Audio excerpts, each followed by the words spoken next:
Hello बच्चों, welcome back to my YouTube channel Maths Plaza. तो बच्चों, आज मैं स्टूडियो में क्लास 8 विज्ञान चैप्टर 1 जिसका नाम है फसल उत्पादन एवं प्रबंध। इससे पहले इस चैप्टर का लेक्चर 1 अपलोड हो चुका है। यदि आप लोग उसको नहीं देखे हैं पहले उसको देखिएगा, और ये आज लेक्चर दूसरा है, इसमें हम लोग समझते हैं।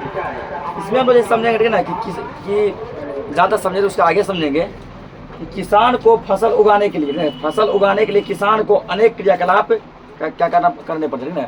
फसल उगाने के लिए किसान को क्या करना पड़ता है? अनेक क्रियाकलाप करना पड़ता है। अनेक क्रियाकलाप में जैसे क्या क्या, पहला है मिट्टी तैयार करना। फसल के लिए सबसे पहला जो स्टेप वो क्या है? मिट्टी को तैयार करते हैं। मिट्टी को तैयार कर लेंगे, उसके बाद बुआई, यानी कि जो फसल हमको लगाना है उस फसल का क्या करेंगे हम लोग? बुआई करेंगे ना। जैसे धान लगाना धान का बुआई करेंगे, गेहूँ लगाना है गेहूँ का बुआई करेंगे।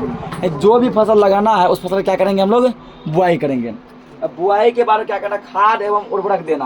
अब मतलब फसल की बुआई कर दिए, अब अच्छे खासे फसल के लिए, मोटे मोटे दाने के लिए लोग जो है खेत में क्या डालेंगे? खाद डालेंगे। क्या डालेंगे? खाद। उसके बाद क्या करना है? चौथा स्टेप है सिंचाई। अगर उसमें पानी का कमी हो गया क्या करेंगे? सिंचाई करेंगे। पाँचवा क्या है? खरपतवार से सुरक्षा, ठीक है ना, यानी कि जो भी समझो कि बाहरी कुछ ऐसा चीज़ है जो कि हमारी चीज़ों को, हमारे फसल को हानि पहुंचाता है, उससे फसल क्या करेंगे? बचाएंगे ना, सुरक्षा करेंगे। उसको छठा स्टेप है, जब फसल अब तैयार हो गया अब क्या करेंगे? कटाई, काट लेंगे उसको, कटाई करेंगे। अब कटाई करने के बाद सातवां स्टेप का भंडारण, उसको जमा करेंगे। क्या करना है? जमा करना है, ठीक ना, ताकि उसको आगे फिर क्या कर सके? बेच सके। उसके बाद जैसे दिया गया है कृषि औजार। क्या? कृषि औजार। तो हम लोग समझते हैं कृषि औजार। तो कृषि औजार में सबसे पहला चीज है वो क्या है? वो है हल, ठीक है ना। कृषि औजार में सबसे पहला चीज क्या है? हल है।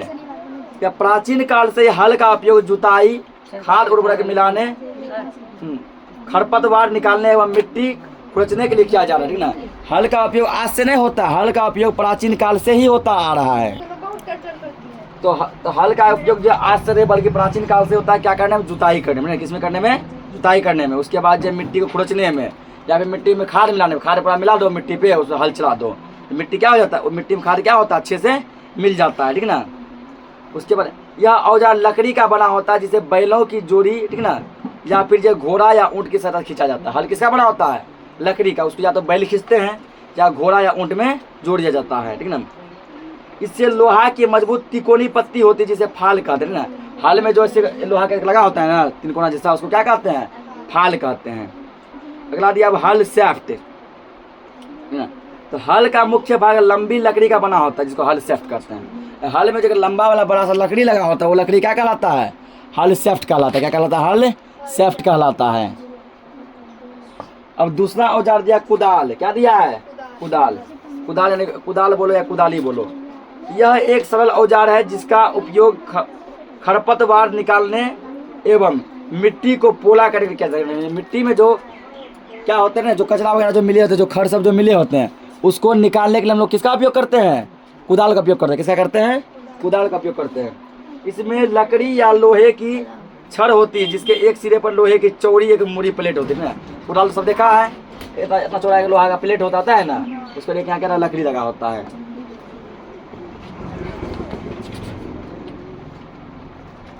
तीसरा चीज क्या चाहिए? कल्टीवेटर। क्या चाहिए? कल्टीवेटर। आजकल जुताई ट्रैक्टर द्वारा संचालित कल्टीवेटर से की जाती है ना। जुताई जब लोग करते हैं ट्रैक्टर में, जो पीछे जो जुताई करने के लिए जो मशीन लगा होता है उसी को कहते हैं कल्टीवेटर। क्या कहते हैं? कल्टीवेटर। कल्टीवेटर के उपयोग में श्रम एवं समय दोनों की बचत होती है, क्योंकि हल से जब जुताई करते हैं बहुत समय लगता है ना। यदि ट्रैक्टर के माध्यम में से कल्टीवेटर लगा के जुताई करते हैं तो बहुत कम समय में हो जाता है। अब दिया बुआई किसे कहते हैं? बुआई फसल उत्पादन का सबसे महत्वपूर्ण चरण है। बोने से पहले अच्छी गुणवत्ता वाले साफ एवं स्वस्थ बीजों का चयन किया जाता है ना। बुआई क्या है? बुआई फसल का समझो कि एक ऐसा स्टेप है, और बुआई करने से पहले हम लोग क्या करते हैं? बीज को अच्छी तरह देख लेते हैं, कहीं बीज जो खराब तो नहीं है। बढ़िया बीज जो होगा तो बढ़िया क्वालिटी का, उत्तम क्वालिटी का, साफ और स्वस्थ बीज का हम लोग क्या करते हैं? बुआई करते हैं। किसान अधिक उपज देने वाले बीजों का प्राथमिकता देते हैं, ठीक ना। जो बीज जो है अधिक उपज देगा, जिससे मोटे मोटे दाने होंगे, किसान क्या करता है? इसी प्रकार के बीजों का बुआई करता है, ठीक ना। अब अगला हेडिंग हम समझेंगे परंपरागत औजार। परंपरागत औजार क्या है? देखो परंपरागत औजार क्या है? परंपरागत रूप के परंपरागत रूप से बीजों की बुआई में इस्तेमाल किए जाने वाला औजार कीप के आकार का होता है। कैसा होता है? कीप जैसा, ठीक है ना। ये देखो, ये इसका ये है परंपरागत औजार है। पहले यहाँ पे ठीक है, जैसे दिख पा रहा होगा, या ये नहीं दिख पा रहा था, अपने अपने बुक में देखो, यहाँ कोई कीप जैसा है। कीप है, देखो टीप भी खत्म कहते हैं ना, ये जो कीप जैसा, ये है परंपरागत औजार। बीजों को कीप में अंदर डालने पर यह 2 या 3 नुकीले सिरे वाले पाइपों से गुजरता है, ठीक ना। उसमें हम लोग क्या करते हैं, कीप में बीज को डालते हैं। किसको डालते हैं? बीज को डालते हैं, ठीक ना। तो उससे 2-3 पाइप जुड़ा होता है, वो सभी पाइप में जाके फैल जाता है। ये सिरे पट्टी को भेद कर बीजों को स्थापित करते हैं, ठीक ना। वो क्या करते हैं, बीज को जाके रोप देते हैं। अगला सील ड्रिल, ये है सील ड्रिल। किसका फिगर है? सील ड्रिल का, ठीक ना, ये सील ड्रिल। तो आजकल बुआई के लिए ट्रैक्टर द्वारा संचालित सील ड्रिल का उपयोग किया जाता है। यानी कि हम लोग क्या करते हैं, सील ड्रिल को किस में लगाते हैं? ट्रैक्टर में। ट्रैक्टर में सील ड्रिल लगा के क्या करते हैं, बुआई करते हैं कि बीज को रोप देते हैं, ठीक ना। इसके द्वारा बीजों में समान दूरी एवं गहराई बनी होती है, लेकिन पूरा इसका डिस्टेंस समान है। एक बित्ता यहाँ रोपा, अगला यहाँ रोपेगा, फिर यहाँ रोपेगा, यहाँ रोपेगा, ठीक ना। डिस्टेंस उसका समान है। यह सुनिश्चित करता है कि बुआई के बाद बीज मिट्टी द्वारा ढक जाती है। बुआई करने के बाद उसको क्या करता है, इस तरह से मिट्टी को मिला देता है, बीज क्या तो मिट्टी से ढक जाता है, उसके ऊपर मिट्टी रख देता है। इससे बीज को पक्षियों द्वारा खाए जाने से रोका जा सकता है, ठीक ना। ऐसे ही रोपेंगे हम लोग ना, बीज ऊपरी रख ला जाता है। और यदि सील ड्रिल से रोपते हैं तो बीज मिट्टी के अंदर क्या होता है, ढक जाता है, जिसके कारण पक्षी जो है ना, कौवा मैना सब उसको जो है नहीं खाते हैं। और सील ड्रिल से क्या होता है, समय भी बचता है मेरा, ठीक ना। समय भी हम लोग का क्या होता है, बचता है। अगला है खाद एवं उर्वरक मिलाना। वे पदार्थ जिन्हें मिट्टी में पोषक स्तर बनाए रखने के लिए मिलाया जाता है उन्हें खाद एवं उर्वरक कहते हैं, ठीक है। मिट्टी के पोषक तत्वों को बनाए रखने के लिए, मिट्टी के पोषक को बनाए रखने के लिए मिट्टी में जिन भी चीज़ों को मिलाते हैं वो क्या कहलाता है, खाद या फिर उर्वरक कहलाता है, ठीक ना। मिट्टी के पोषक को बनाए रखने के लिए मिट्टी में जो भी चीज़ मिलाते हैं वो क्या कहलाता है, खाद या फिर उर्वरक कहलाता है। मिट्टी फसल को खनिज पदार्थ प्रदान करता है। पूछेगा मिट्टी फसल को क्या प्रदान करता है, खनिज पदार्थ। क्या प्रदान करता है, खनिज पदार्थ। यह पोषक पौधों की वृद्धि के लिए आवश्यक है, यानी मिट्टी क्या करता है, पौधा को देता है खनिज पदार्थ। और इसी खनिज पदार्थ से क्या होता है, पौधे क्या करते हैं, वृद्धि करते हैं। वृद्धि मतलब बढ़ते हैं, ठीक ना। कुछ क्षेत्रों में किसान खेत में एक के बाद एक दूसरी फसल उगाता है। इस बार उगाया पहला फसल, अगले बार कुछ और फसल उगाएगा, फिर कुछ और फसल उगाएगा। यानी कि आज मान लो गेहूँ, फिर कभी धान, कभी मकई, ठीक ना, अलग अलग फसल को उगाता है। फसलों के लगातार उगाने से मिट्टी में कुछ पोषकों की कमी हो जाती है। मिट्टी पोषक का क्या हो जाता है, कमी। इस क्षति को, यानी इस कमी को पूरा करने के लिए किसान क्या करते हैं, खाद मिलाते हैं। यानी मिट्टी में जो कमी आ जाती है उस कमी को पूरा करने के लिए किसान क्या मिलाते हैं, खाद मिलाते हैं। यह प्रक्रम खाद देना कहलाता है। यानी कि मिट्टी में खाद को मिलाना क्या कहलाता है, खाद देना कहलाता है। अब पर्याप्त खाद देने से पौधे कमजोर हो जाते हैं। तुम्हारे मिट्टी में खाद का जितना जरूरत हो खाद उतना ही मिलाओ। अब पर्याप्त, उससे कम खाद यदि देंगे तो क्या होगा, पौधा हमारा कमजोर हो जाएगा। अधिक खाद देंगे तो पौधा खराब हो जाएगा। खाद क्या है, एक कार्बनिक यानी जैविक पदार्थ है जो पौधे या जंतु को अपशिष्ट से प्राप्त होता है, ठीक है ना। खाद एक जैविक पदार्थ है। किसान पादप एवं जंतु अपशिष्ट को एक गड्ढे में डालने जाते हैं तथा इसका अपघटन होने के लिए खुले छोड़ते हैं, ठीक ना। अपशिष्ट यानी मान लो कचरा, अपशिष्ट मतलब कचरा। किसान क्या करता है, कचरा को गड्ढा में डाल देता है, उसको खुला यूं ही छोड़ देता है। इसका अपघटन होने के लिए, मतलब उसको सड़ने गलने के लिए क्या करता है, खुला छोड़ता है। कि कचरा जब हम लोग गड्ढा में जो डाले हैं वो क्या करे, सड़ते गलते रहे, अपने आप क्या करे, वो सड़ते गलते रहे। अपघटित पदार्थ खाद के रूप में उपयोग किया जाता है। अब जो कचरा जो है जब सड़ गल जाता है वो खाद बन जाता है। क्या बन जाता है, खाद बन जाता है। उस खाद का उपयोग हम लोग कहाँ करते हैं, उस खाद का उपयोग हम लोग खेतों में करते हैं, ठीक ना। आगे से समझेंगे हम लोग।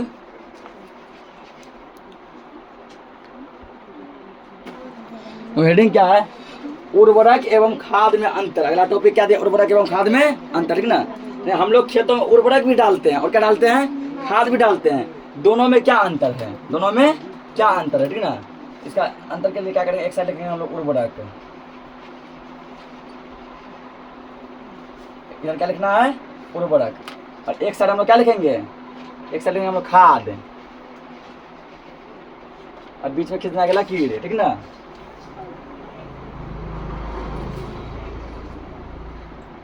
उर्वरक और खाद में क्या अंतर है।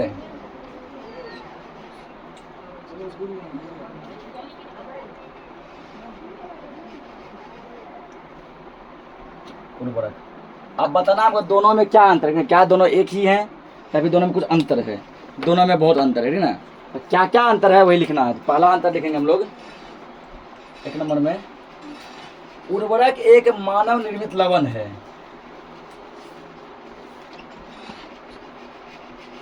उर्वरक एक मानव निर्मित लवण है। पहले पहला अंतर लिखो, फिर पहला अंतर वो समझेंगे, फिर अगला लिखेंगे। लवण है। और इसमें क्या लिखेंगे, पहला पॉइंट, खाद एक प्राकृतिक पदार्थ है।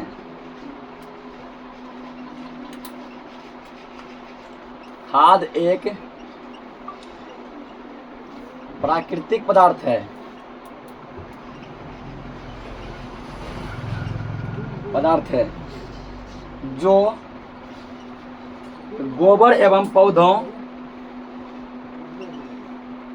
तो गोबर एवं पौधों के अवशेष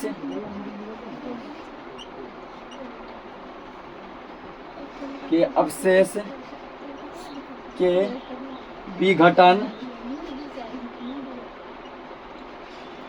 अवशेष के विघटन से प्राप्त होता है, ठीक ना। तो पहला अंतर क्या है गोबर, इसमें उर्वरक और खाद में। उर्वरक क्या है कि मानव निर्मित लवण है। मानव निर्मित का मतलब है कि उर्वरक को इंसानों ने बनाया। किसने बनाया है? इंसानों ने। हम इंसान लोग क्या किए हैं, प्रयोगशाला में, लैब में, ठीक ना, क्या किया, उर्वरक को बनाया है। उर्वरक किसके द्वारा बनाया गया है? इंसानों के द्वारा, मानव के द्वारा। खाद क्या एक प्राकृतिक पदार्थ है, खाद को मानव ने नहीं बनाया, ठीक ना। प्राकृतिक दिया गया, भगवान के द्वारा दिया गया, गॉड के द्वारा दिया गया, ये प्राकृतिक पदार्थ है। ये कैसे बनता है? गोबर और पौधों का जो अवशेष है, सड़ा पचा सूखा हुआ जो गोबर हो गया, उसके बाद जो टूटे हुए जो पेड़ पौधे हुए ना, जो पेड़ पौधे मानो कि भूकंप में गिर गए हैं, जो टूट गए हैं, जो सूख गए हैं, जिसके पत्ते सब गिरे हुए हैं, ठीक ना, ये सब क्या करते हैं, आपस में मिल के विघटित होकर क्या करते हैं, तो खाद बनाते हैं। क्या करते हैं?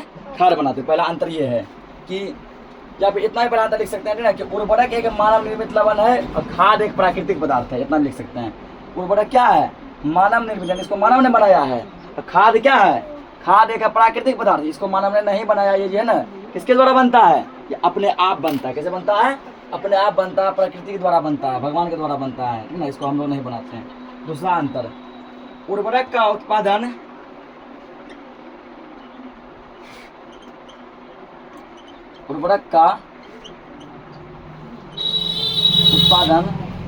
फैक्ट्रियों में होता है।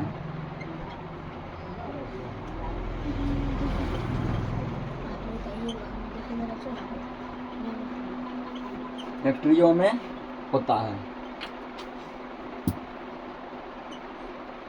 इसमें लिखें दूसरा पॉइंट,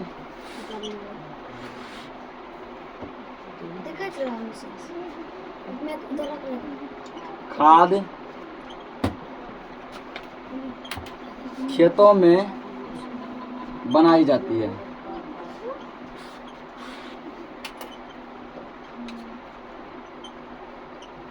क्या बोला? उर्वरक का उत्पादन यानी बनाना, उत्पादन मतलब बनाना। उर्वरक को कहाँ बनाते हैं? उर्वरक को बनाते हैं हम लोग फैक्ट्री में। कहाँ बनाते हैं? फैक्ट्री में। ये खाद कहाँ बनता है? खाद बनता है खेत में, ठीक ना। खाद कहाँ बनता है? खेत में। खेत में मतलब गड्ढा खोद दिया गया, गड्ढा में उसका गोबर वगैरह दे दिया, उसके बाद जो पेड़ पौधे जो टूटे हैं, जो सड़े गले सब हैं, ठीक ना, ऐसे ऐसे पेड़ पौधे जीव जंतु सब उसमें दे दिया गया, सब आपस में विघटित होके, टूट के, सड़गल के क्या बनाता है? खाद बनाता है। लेकिन उर्वरक क्या है? इसका जो है उत्पादन कहाँ होता है?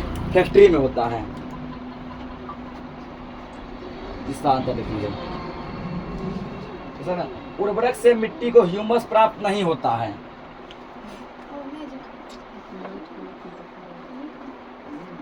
उर्वरक से मिट्टी को ह्यूमस प्राप्त नहीं होता है।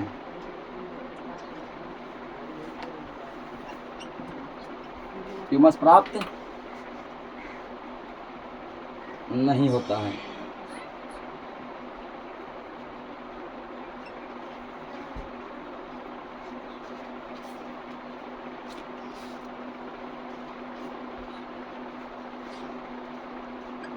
इसमें क्या लिखेंगे?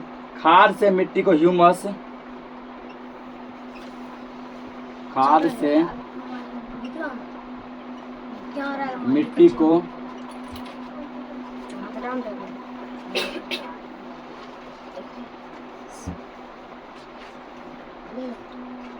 ह्यूमस प्रचुर मात्रा